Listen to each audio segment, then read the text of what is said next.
We are We're live. live. Woo! Jazz hands. Oh yeah, fancy. Oh, that doesn't work with the background. That's bad. No, that's a tough one. Yeah. You're kind of dreamy jazz hands. Yeah. Awesome. Uh-oh. Welcome, everyone. Yeah. Take a moment for people to join, people to sign in. Always good to be here. How's everyone's week going? How's everyone's week? Spring has sprung, maybe? No? Spring? You know, I mean, I'm going to be really beautiful. honest. My week has been so irritating. Oh, sorry. I think we're having a little No, bit go of a ahead. lag. Oh. Yeah, there's a little lag. My week has been pretty irritating, but I think the meditation is paying off. I think it's actually paying off. Like I've been meditating regularly since the beginning of the year, and I'm just like, no, like the external factors don't have to affect how I'm feeling on the inside. So I'm just feeling that a little bit. It's working. Yay. Yeah. I can dig that. How long do you meditate every day? I probably do it about 5 days a week and 10 minutes minimum. I like to do 15 or 20 because like once the 10 minutes are done, then you kind of feel like you finally got into a nice state. So 15 or 20 if I have time. But yeah, I've been wanting to get a meditation practice together ever since I was 16. Like I had this written on my New Year's resolutions since I was really young.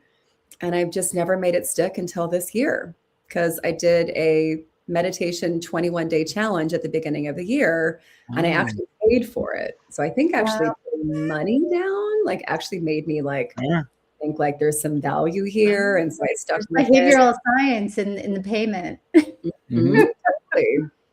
Totally. Yeah. Do you say a repetitive word over and over again like they do in TM to keep your mind focused? That. Yeah. I mean, there isn't like a wrong way to do it, but at the practice that I'm doing, no, you just focus on your breath and then you actually keep your eyes slightly open and like looking 6 feet down in front of you. And the idea is that you want to stay present in your daily life.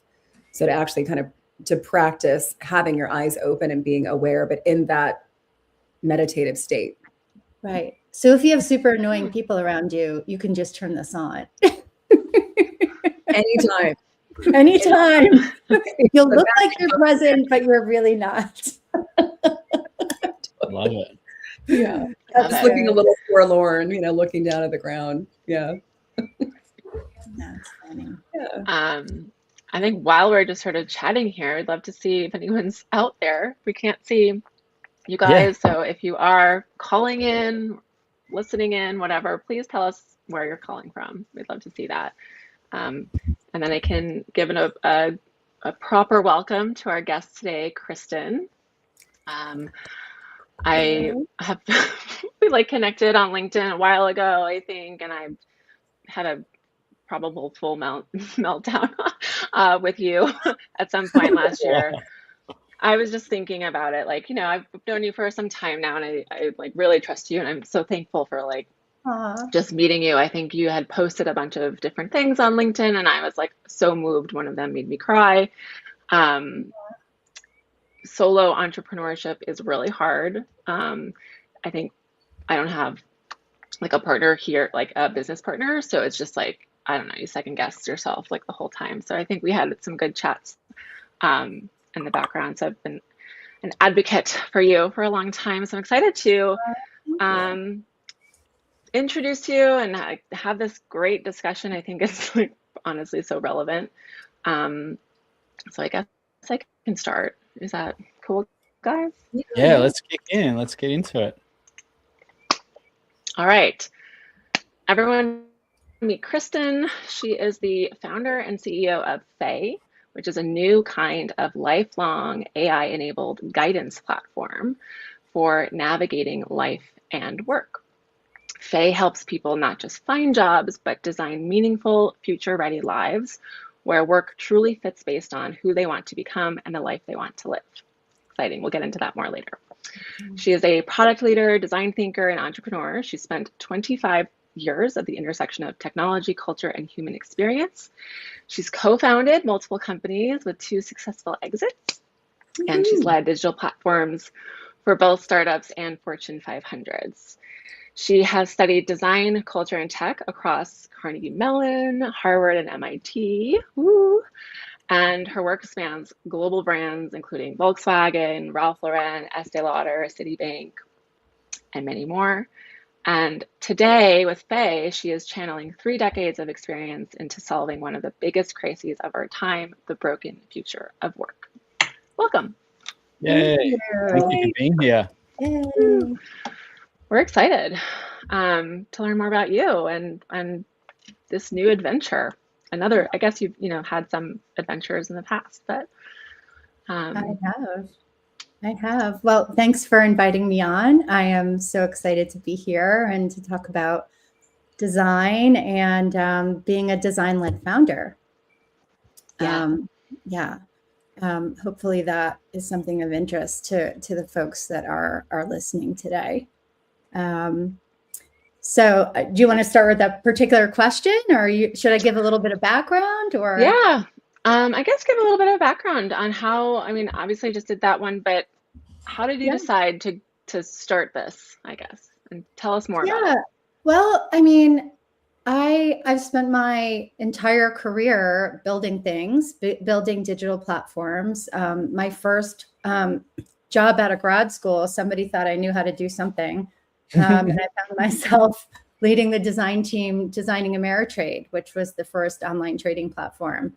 So this was before we had any buzzwords or any of us knew anything about what we were doing, but we were making up, journeys and personas, and because, we were just figuring it out along the way. But it's kind of funny that those things have stuck, we're still doing those things today that we kind of had to figure out on our own.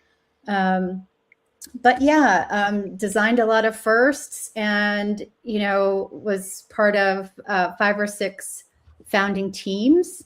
I had this habit of attaching myself to a founder and being the number 2 or number 3 and feeling safe in that spot. Like, oh, I don't have to worry about the money. I don't have to worry about the business side. I don't, and I always felt safer there. But actually, it's funny now that I'm in the driver's seat. I actually feel way more safe steering the bus because I have control, and I've seen a lot. I've seen the good, the bad, and the ugly on my long journey. Right? There are a lot of lessons. So I'm going to do a side note and say that the largest group of people starting startups right now are women over the age of 50, like myself. Right. Nice. Isn't that cool? And that's cool. It's funny. I often thought about, doing something before this time, but I actually feel like all the things I've learned along the way, it's so complex starting these companies. I'm just so grateful for all the experience that I've had. So anybody listening out there who's on the older side, like I am, you're sitting on a wealth of experience. So I would encourage you to think about it. I always wanted to start something, but I wanted everything to align, right? Like when you're doing a startup, you want to have the opportunity to align, the solution to align, your personal situation to align, resources, all of these things have to kind of come into alignment in order to have the best shot at building something successful. And it's funny, all you have to do is read the news, right? Oracle laid off 30 or 40,000 people yesterday. The world was in turmoil before AI, and AI is just expanding it.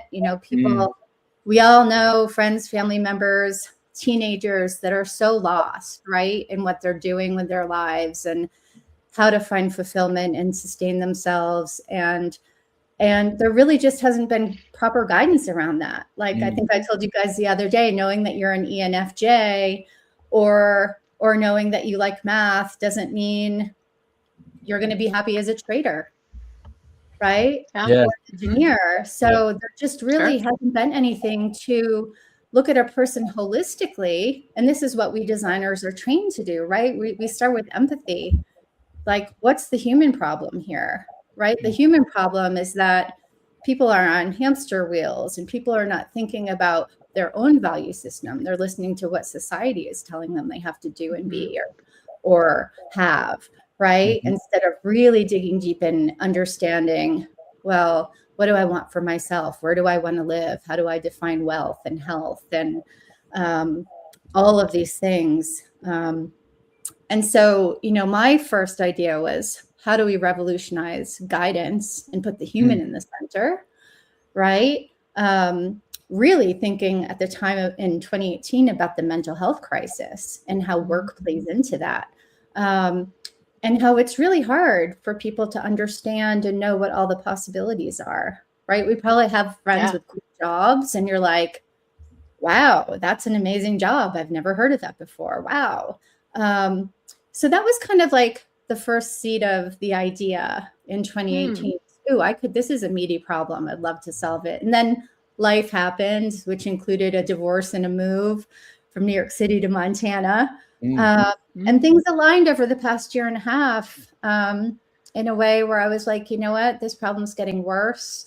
Nobody's really attacking this. AI has shown up.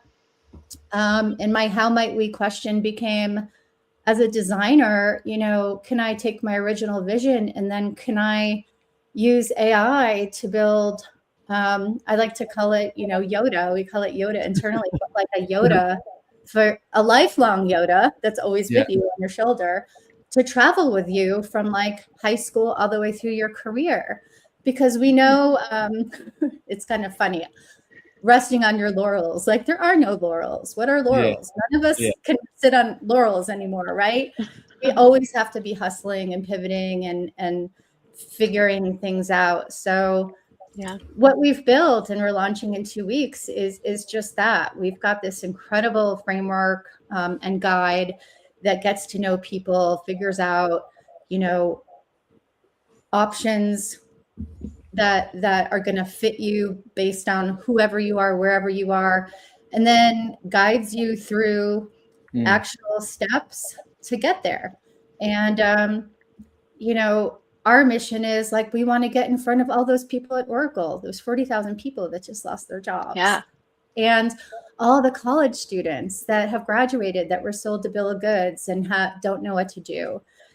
We have to all reorient around this new age because our systems are collapsing. So at the same time, we live in this amazing time. And I think this is great for designers.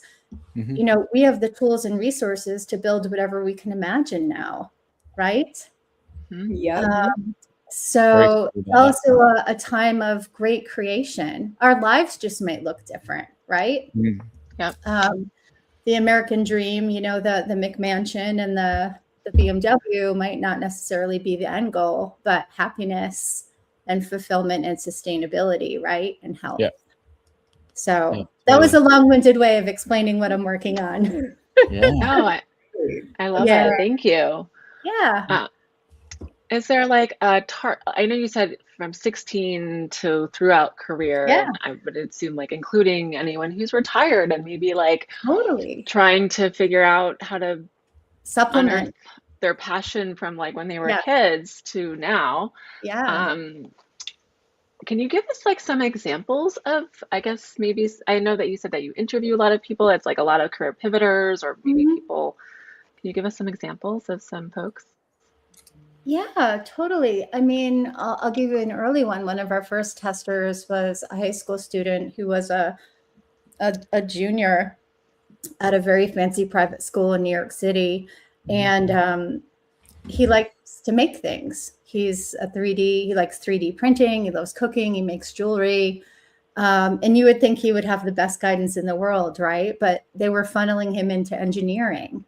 He was so bummed going on college tours because,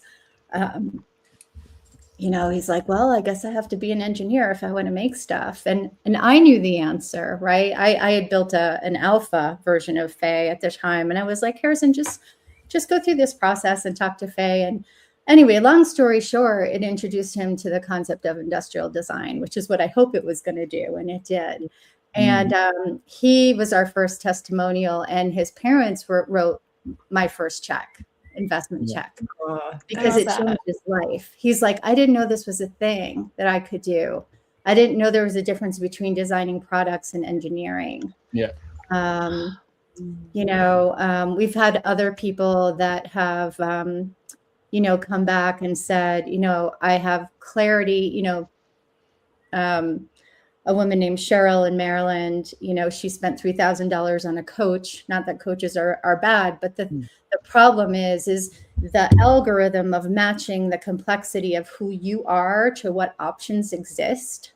That is a perfect problem for tech to solve if you do it right, because none of us know what all those possibilities are. So we have people that have tried every angle of trying to figure out, how to pivot, right? Or how to do something that they love. And, someone like Cheryl spent her career in education, has master's degrees. She's like, I'm 45. I don't know what I can do, and now she's on a totally different path, right? She's doing like educational development in like the private sector now.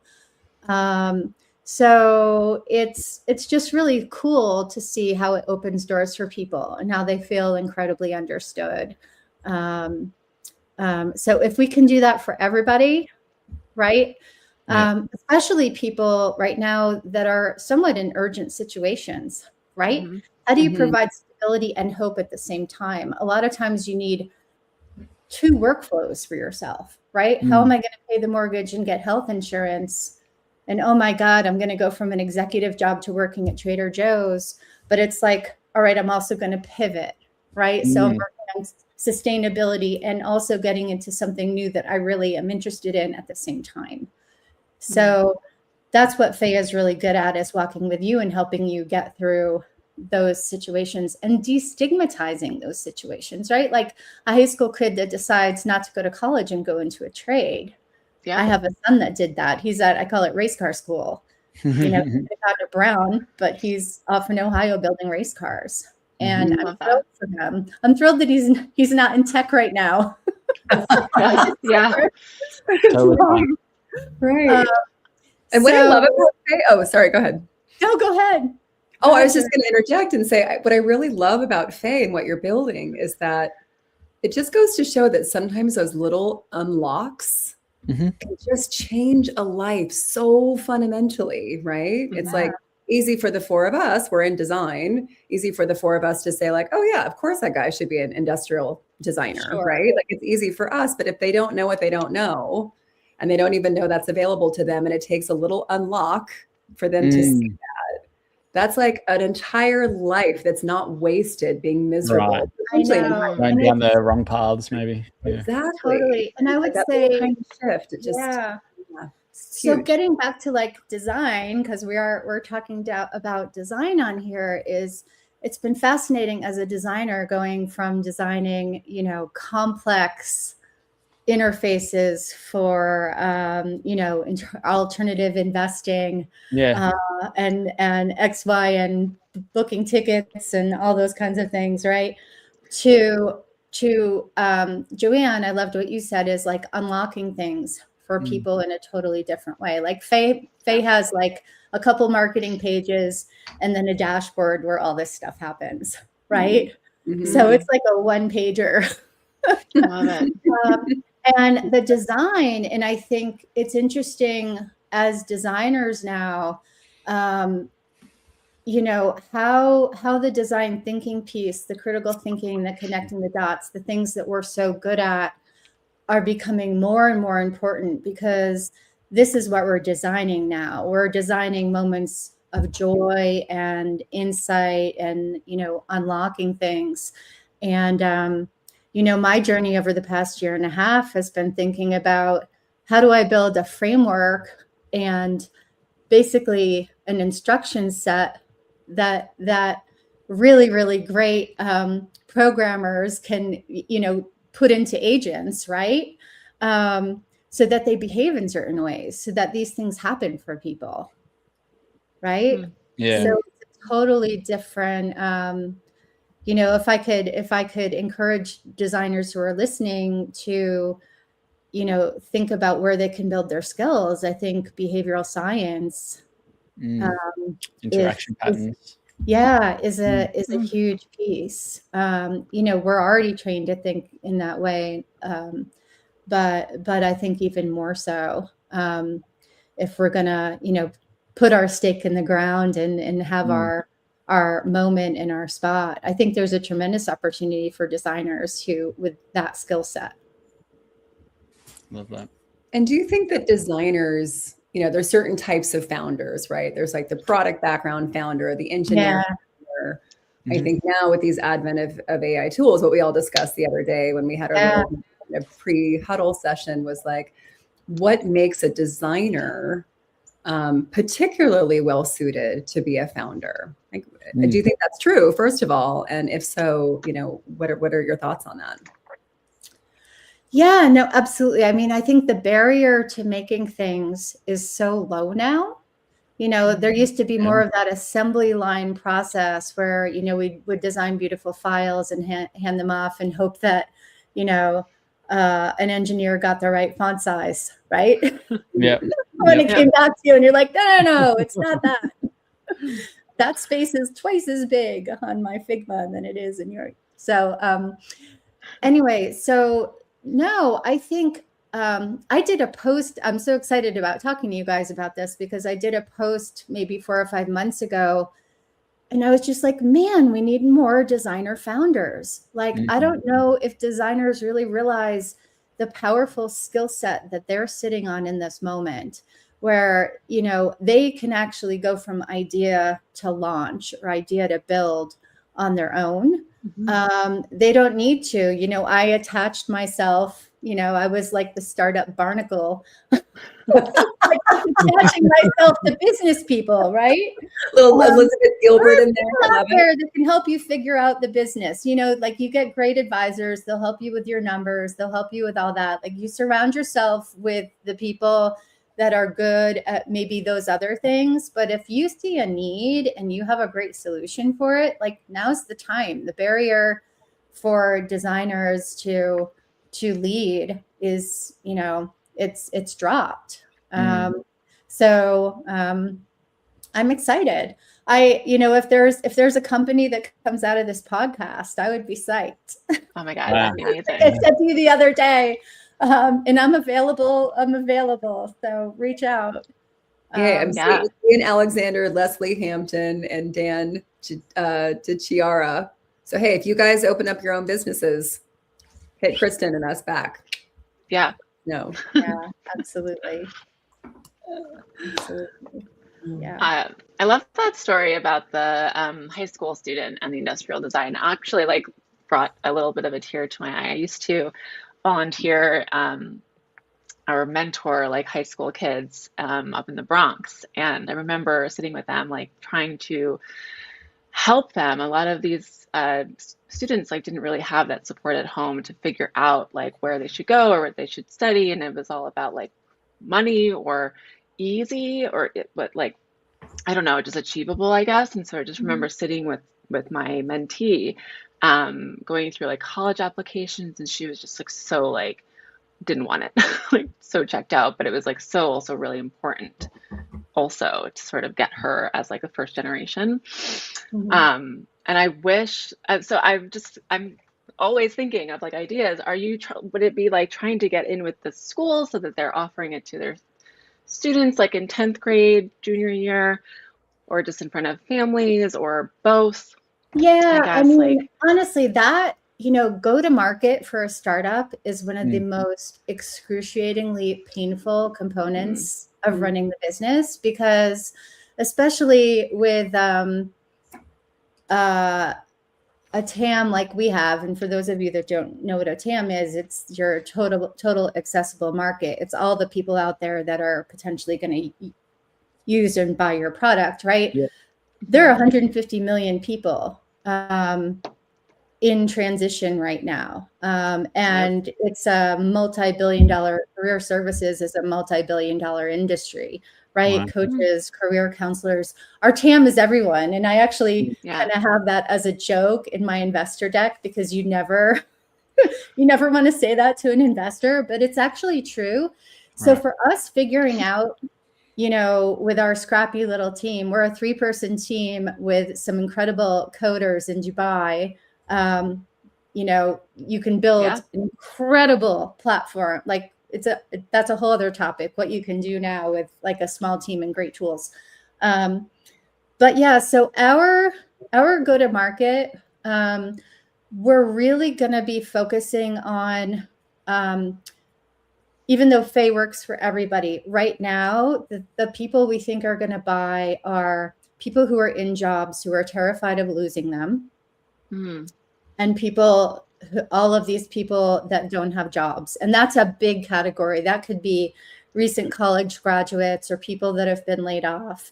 And there's an interesting B2B wedge in there. There is a territory for us that's very, very interesting, which we call offboarding with dignity.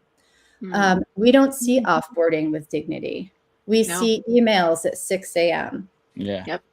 Right? With nothing. For $15 a month for 6 months, Oracle could have offered everybody Phae with that email. Imagine what that would have done for those 40,000 people, to give them something that's going to help them navigate this, right? Waze is a great example. I came up with that the other day. We designers always like to have our analogies, right? Like Phae is kind of like Waze for your life and work, right? And right now it's the thing that can help you navigate around that train wreck, that giant pileup on the interstate, which so many of us are experiencing. So, we're looking at where can we enter the conversation? Reddit. Everybody's talking on Reddit, LinkedIn. We have a very provocative kind of Apple-esque 1984 campaign, black and white, kind of going after the tech bros, not directly. Although if you look 2 weeks ago, I put a big black and white picture of Zuckerberg up there. I don't know if you guys saw that, but I forget which one it was. I had maybe it was Elon. I did one day for myself for all the tech bros, and Elon's was, not everybody has a rocket ship to Mars for when it all goes to hell in a handbasket, right? Yep. Right. So it's interesting. Know who your enemy is. So, so we can't do that because we'll get in trouble and we'll get sued, but I can talk about it. But we can show a picture of a bunker and say, not all of us have a bunker in New Zealand. Phae is for the rest of us. I like that. So we're doing some really provocative, we're doing some kind of provocative ads. Yeah. So, lots of testing, lots of scrappiness right now. All right. So you're interviewing them. Oh, sorry. Go ahead. No, you go. I was going to say, what I love about it too is that it's really putting the human first. Yeah. Right. It's like all this dehumanization around the, leaving without dignity, the people getting fired without dignity at these 6 a.m. emails. It's like, how can we instill dignity, humanity in these interactions when I feel like so much of what's happening in the world now with technology is that it's like, oh, give it to a bot. Like, oh, okay. Like now we don't have anybody you can actually call if you have a problem with something. Like now you have to go through some like stupid phone tree that a bot is, the holding you hostage and you can't actually get anything done. So I love this. What's fascinating is I read a story. I forget what company this was. And I mean, I don't even understand how these huge organizations are operationalizing AI so fast.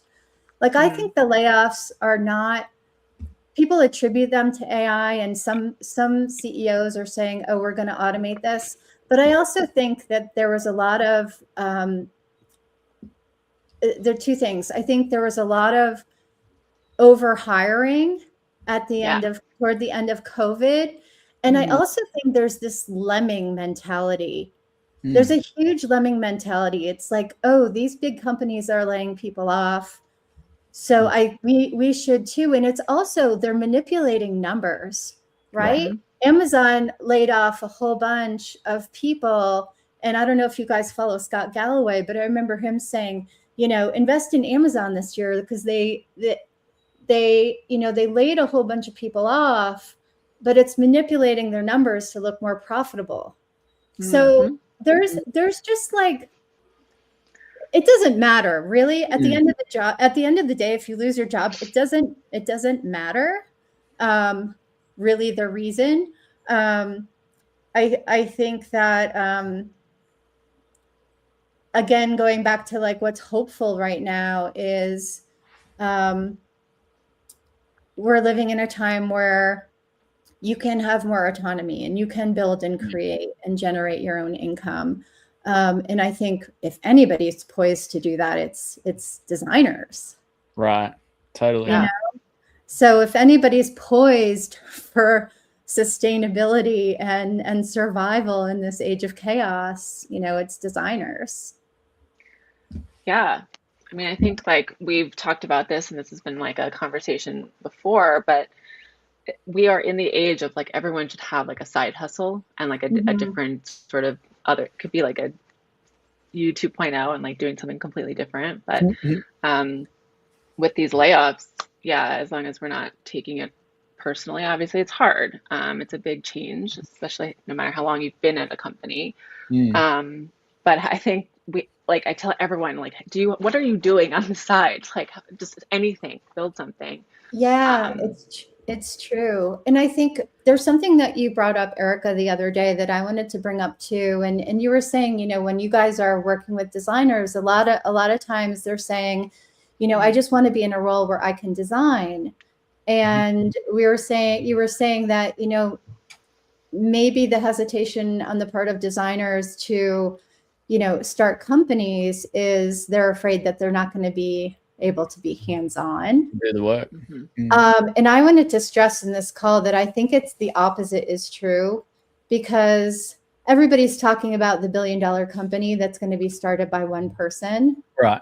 You know, I'm launching Phae, and like, honestly, I've spent 27 years building stuff. I cannot believe the complexity in what we've been able to build as a 3-person team. Wow. And I designed all of it. You know, the brands, like I am hands-on in everything. And I think that's why I love this work so much. I'm the happiest I've ever been because I can be strategic right up here and I can also be hands-on. And I think that's the beauty of now is that you don't need like 500 people and you don't need to be a cog in a wheel. So I think, again, designers can kind of keep that maker mentality and understand that they can stay hands-on, right? And can you break that down for us, Kristen, like in terms of like what tools you're using? Because it sounds like it's, you know, you're a pretty small band over there and you're able to, you know, build this complex platform, very powerful platform with very little resources. So what are you using exactly? Well, I mean, we have like a suite of things, and we actually have a tech stack that will come more into play when we launch. There are some great tools out there, but we've built Claude. Claude launched, and I'm not even going to know the name of it because we just call it JohnBot, my CMO. Yep, love it. My CMO, like he built this layoff tracker the other day.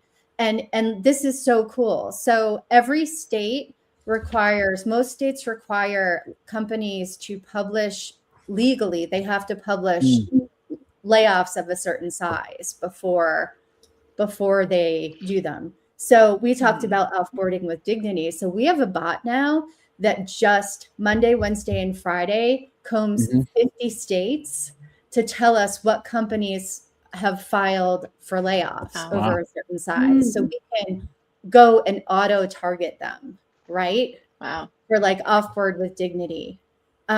We also have bots that we've built to go find the president and the email address of every single PTA across the country. Wow. You used to have to pay to email a list like that would have cost you $500,000. Wow. To rent a list, right? Same thing with investors, like find the investors, find all the angel investors in the US that might be interested in this or family offices. So Reddit monitoring, like alerts, like who's talking about this? Where can we enter the conversation? So all of those types of things, you know, that's more kind of on the marketing side. On, you know, we have a classic tech team that kind of takes our requirements, but I'll tell you what it's like. Like I can write a spec and say, like I did it yesterday. I was like, you know what, before people get to the action plan part of Phae, one of the things that's important to understand is where do people get their energy to move forward? That's one problem that we see. And of course, a lot of this is studying and understanding behavioral science. Like, where do people get motivated? And why are some people like myself, like, I'm like the Energizer Bunny. Like, I don't understand people that can't get shit done. But not everybody is wired that way. So like, so I kind of wrote a description of, you know, a little energy module and how I want that to integrate into Phae and like be a part of check-ins and how we're going to motivate each person differently. You know, I had my Claude, you know, I have Claude trained, I have Claude projects, right? Trained to help me do different pieces of work. One's product, one's brand, one's investor outreach. So, you know, I ship that off to them and they're like, oh yeah, this will take two days and $1,000. Amazing. To get done. Right. Yeah. Wow.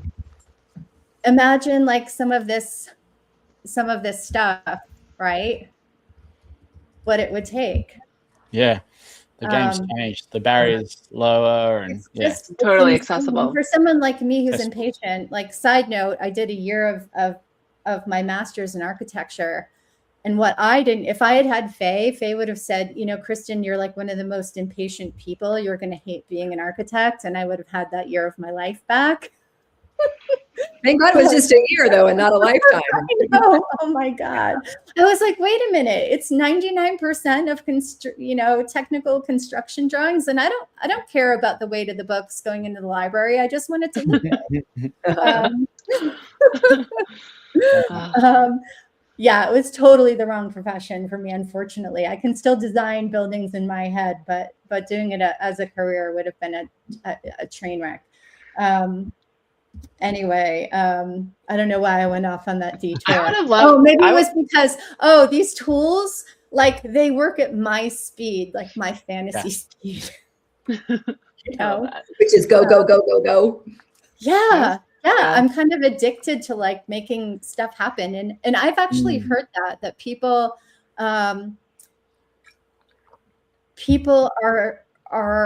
the productivity is increasing so much for people who learn these tools and they're enjoying the work so much because they can get so much done faster and it's fascinating that, you know, they're not actually getting more time back to go on a hike at 4:30.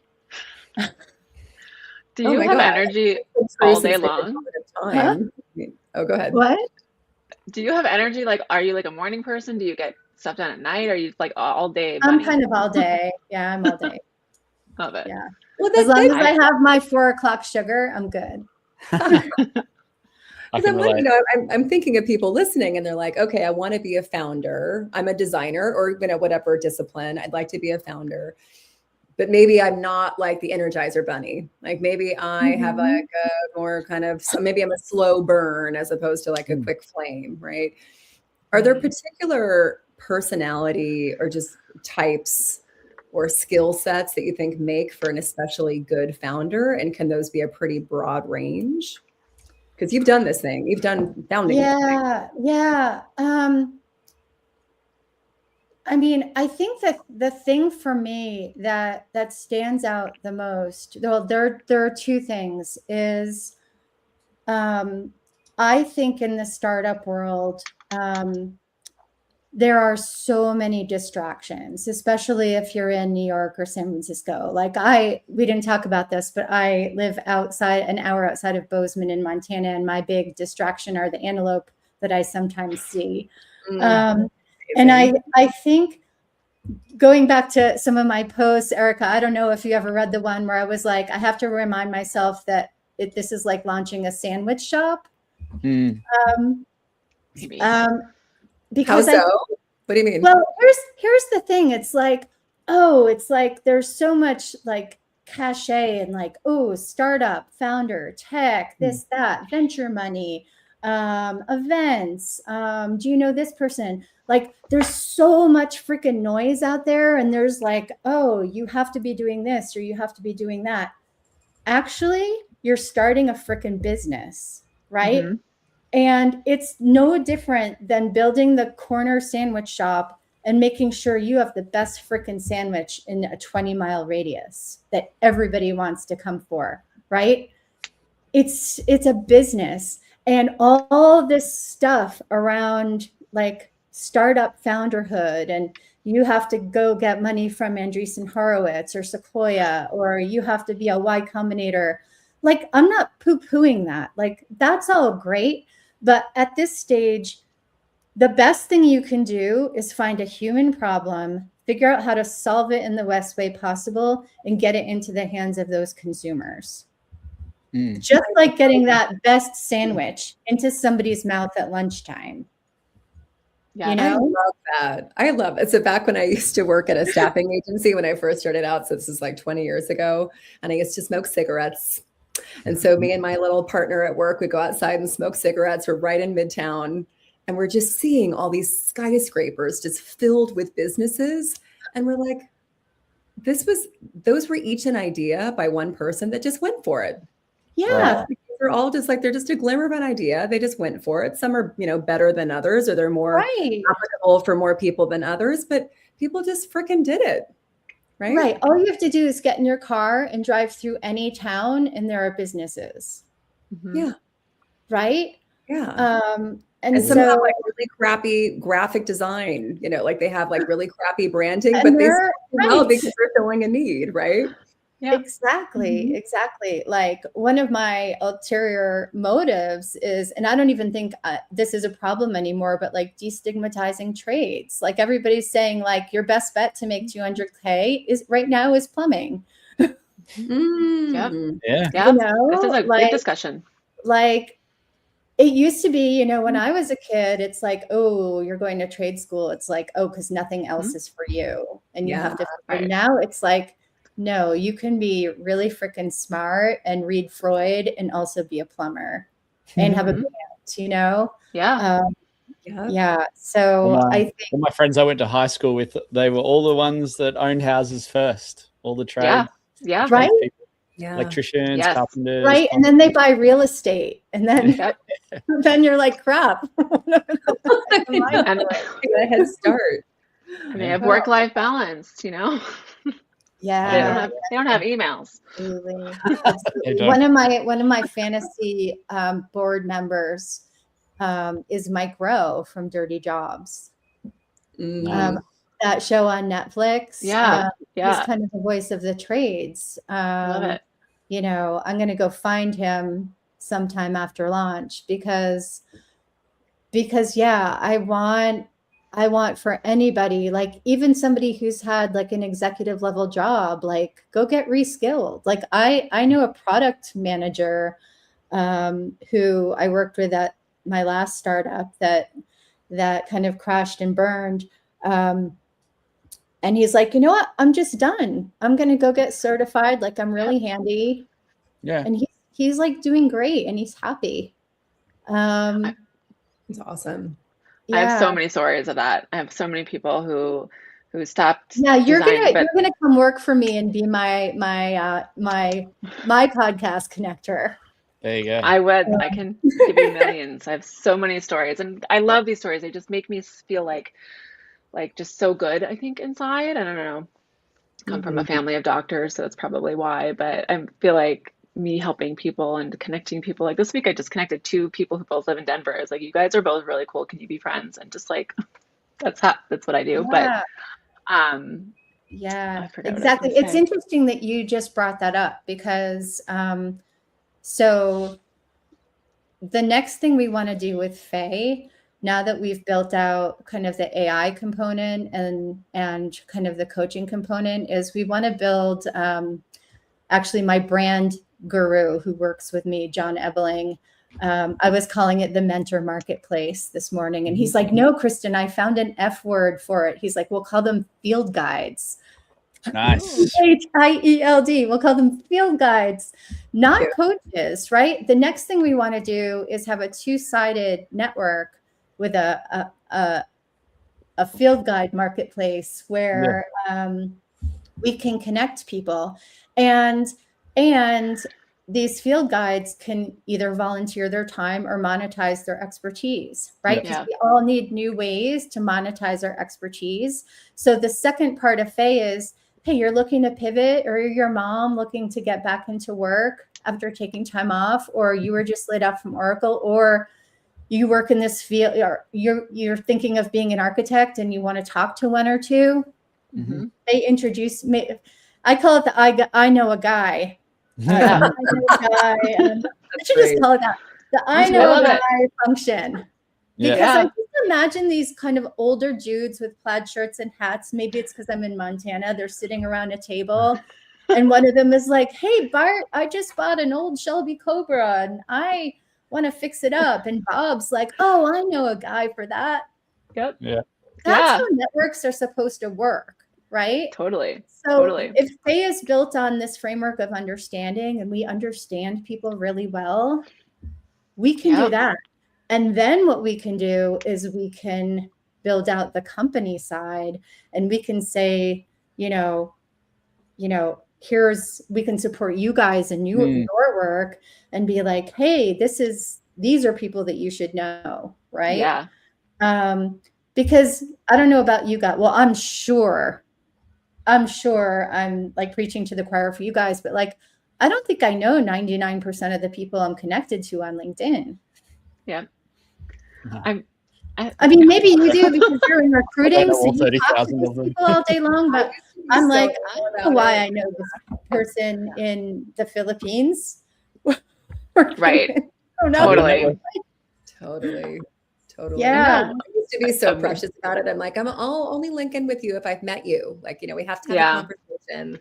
I want to keep it like full of like actual first connections. And then I think like 4 or 5 yeyears ago, I was just like, if it's going to open up more connections to more people, that's kind of the point of LinkedIn. Mm-hmm. I think maybe the functionality or like the purpose of LinkedIn has slightly changed too. So but it also makes me think about you guys and your work. Of course, my mind is always turning like, how could Phae support Joanne, Jared, and Erica as recruiters? Like, if Phae knows people just way beyond, and now everybody's like running their CV through the algorithm every 5 minutes to the point where it doesn't even reflect them. Yeah. Like, and with design, it's so nuanced. It's so much about the person. Like, maybe it can help you find the right candidates faster for your clients. Yeah. So much to think about, so much to design. And this is design, right? And this is another point is systems design, right? Human design. It's way beyond just designing screens and buttons. Now it's thinking about community, interaction, behavior, connecting the dots. Yep. That's design with a capital D, as far as I'm concerned. Yeah. I mean, we're all like connectors, right? That's right. A good recruiter is a connector. And I think even at our like IRL events that we do, Joanne, like she always has friends, or we're like, we should be friends with each other. And like a lot of them go home on the subway together, and they all like become BFFs after that. And I was literally talking about this on Friday with somebody else. And I was just like, I feel like I have really great conversations with my designers, with my network. And like the feedback is always like, oh my gosh, this was such a fun call. Like, thank you. Like, you're not like a normal recruiter. You're just like fun. So I'm like, should I just have like a like office hours, or like Erica's friends, maybe just call it Erica's friends. And then people just like come hang out, and then I like introduce them all in the place. Like, I feel like, I don't know.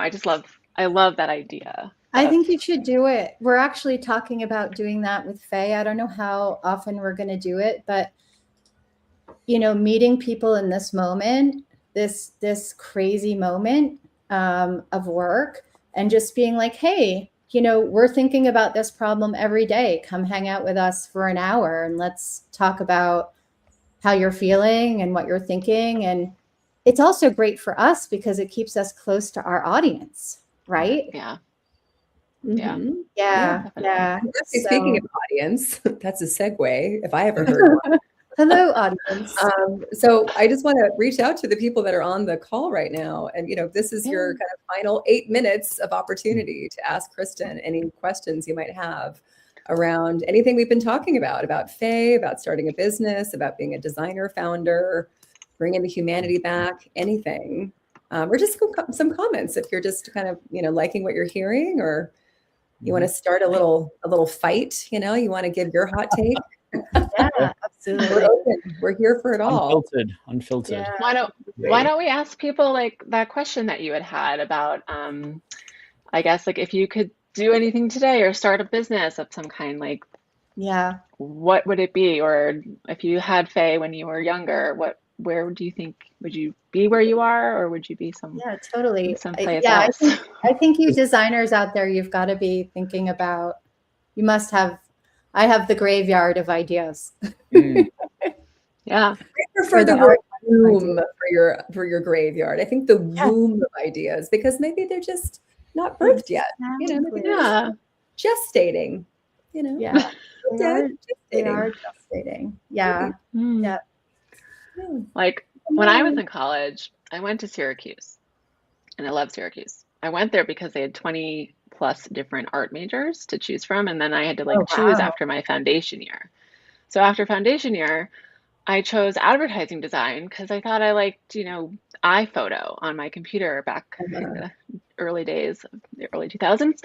And I hated advertising, but I wanted to just be done with school. But I took hospitality classes and hotel classes and some industrial classes, and I was like, oh, I can switch. But then switching was more years in school, and I was like, oh my God, I have to just end.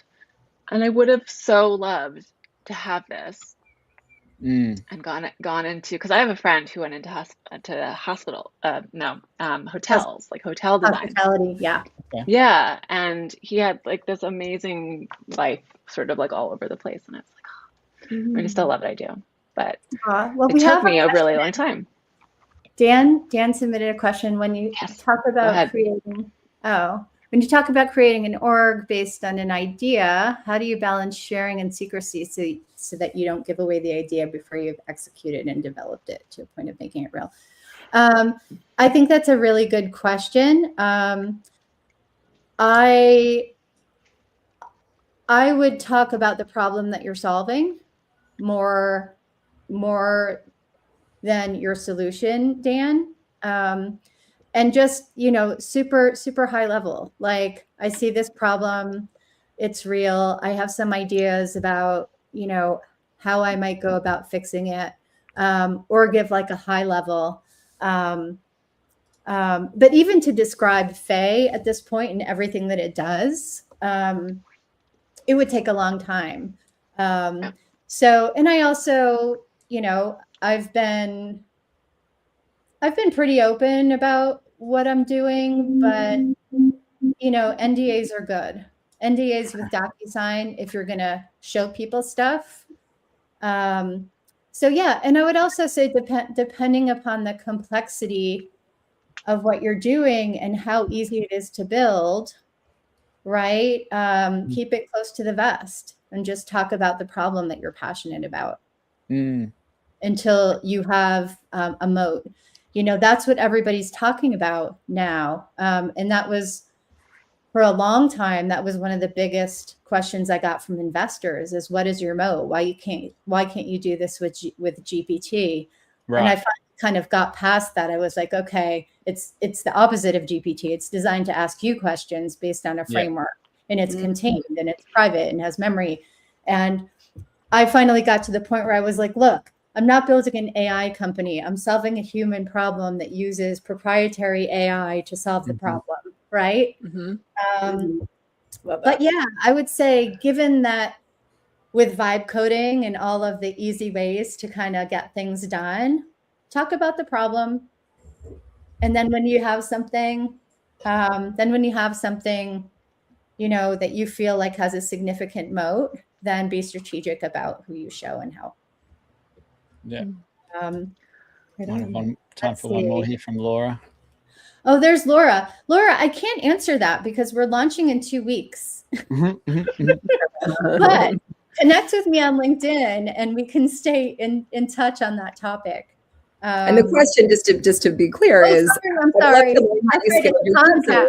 Yeah. How did you scale your users' position without spending a lot of money on ads? I'm a designer that launched a side hustle, and ramping up sales is what I'm after.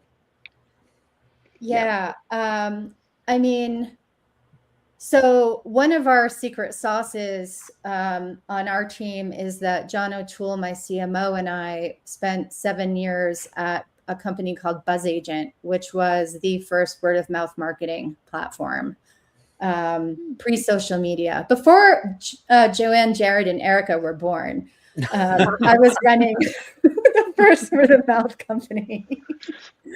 I think you and I are more similar in age than you think. Okay. So, I mean, I'm happy to talk to you about that offline. I'm happy to connect, Laura. But, for what we're doing, we've tried to build in virality as much as possible.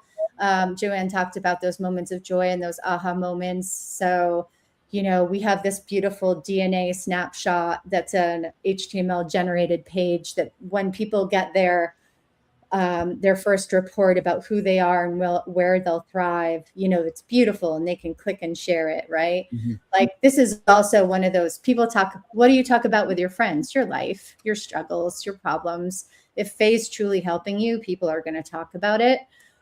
So fortunately for us, a lot of our strategy is around making sure that the product delivers, that there are shareable moments, that we're building and sharing. And then, we are entering the conversation in the right place. So Reddit. Just on cue, I love this. I kept saying, man, I wish you could advertise on Reddit. And like 3 weeks ago, they launched their ad platform. Okay. Oh, Yay. Ask and you shall receive. Nice. I know. I was like, they knew that Phae was coming.